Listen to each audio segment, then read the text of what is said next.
Il est des cris capables de ricocher de siècle en siècle, de village en village. Mais quand Catherine entra dans la ferme des Gex ce soir-là, elle n'aurait pu penser que bientôt, elle serait à l'origine d'un de ces échos terribles qui traversaient le temps et les montagnes. Le crépuscule finissait tout juste de rosir les neiges éternelles des sommets de Miage, et la nuit s'annonçait fraîche, malgré l'arrivée de l'été.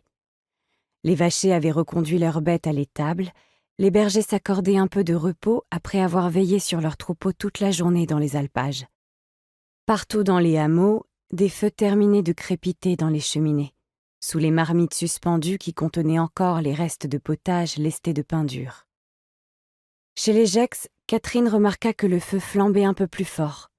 Léonie l'attendait couchée dans son lit, les traits crispés par la crainte de ce qui allait suivre. La guérisseuse, venue accompagnée de sa petite fille, attrapa une chaise et s'assit à son chevet. D'un simple coup d'œil, elle comprit que le travail s'annonçait laborieux.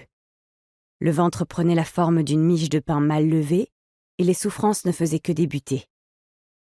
Elle souffla dans ses mains à la peau froissée par les années, puis une fois réchauffées, les posa sur l'abdomen arrondi de la jeune femme. Un petit coup de pied porté sur le flanc confirma son intuition. Le bébé se plaçait en travers. Catherine se redressa, renvoya sa tresse blanche derrière son épaule et se tourna vers le mari de Léonie pour lui demander de s'en aller chercher les femmes de sa famille. Son épouse aurait besoin du soutien de celles ayant déjà vécu cette épreuve. Devant la réticence de Gaston à l'idée de quitter Léonie, Catherine se fit plus ferme.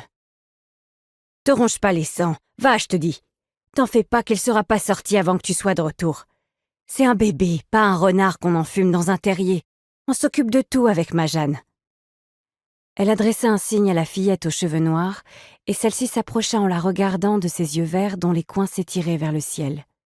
« Ma petite cocotte, va mettre l'eau à bouillir.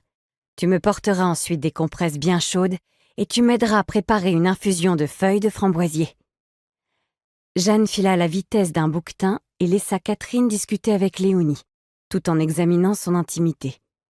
La future mère avait ressenti les premières douleurs peu après l'heure du souper et n'avait pas tardé à envoyer chercher la matrone. « Ça avance bien comme faut, dit. Va falloir être patiente. Ton petit est pas mis dans le bon sens. Mais t'en tracasse pas. On a le temps de lui remettre la tête à la bonne place. » Quand le coucou sonna 10 fois, Catherine s'affairait déjà à masser l'abdomen assoupli par des linges humides et tièdes. Ses mains aguerries palpaient avec douceur avant de pétrir avec plus de conviction pour accompagner le bébé à se positionner devant l'entrée du bassin. Désormais entourée de sa mère et de sa belle-sœur, Léonie écoutait celle-ci plaisanter en se remémorant ces nuits qui avaient violenté leurs entrailles et bouleversé leur vie.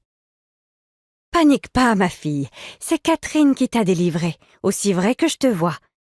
Elle connaissait déjà bien la besogne, et voilà 19 années qu'elle a eu le temps de s'entraîner par-dessus, sur tous les mômes du village. »« Mon Guillaume, il pesait 9 livres, » renchérit la belle-sœur. « Plus gros qu'un ourson, et elle l'a quand même sorti. Ah, ça, j'ai saigné, mais c'était pas le bout du monde, quoique ton frère a tourné de l'œil quand il a vu le petit. C'est ton mari que la Catherine va devoir surveiller. » Quand il passait remettre du bois dans la cheminée, Gaston laissait échapper quelques gloussements nerveux en entendant leurs histoires, avant de repartir patienter dans la pièce d'à côté.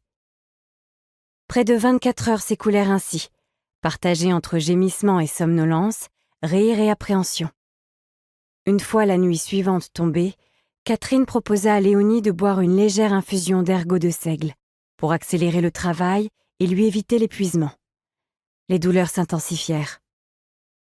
Couverte d'une simple chemisette trempée de sueur, la jeune femme se tordait à 4 pattes sur le sol en poussant des cris gutturaux, à intervalles toujours plus rapprochés.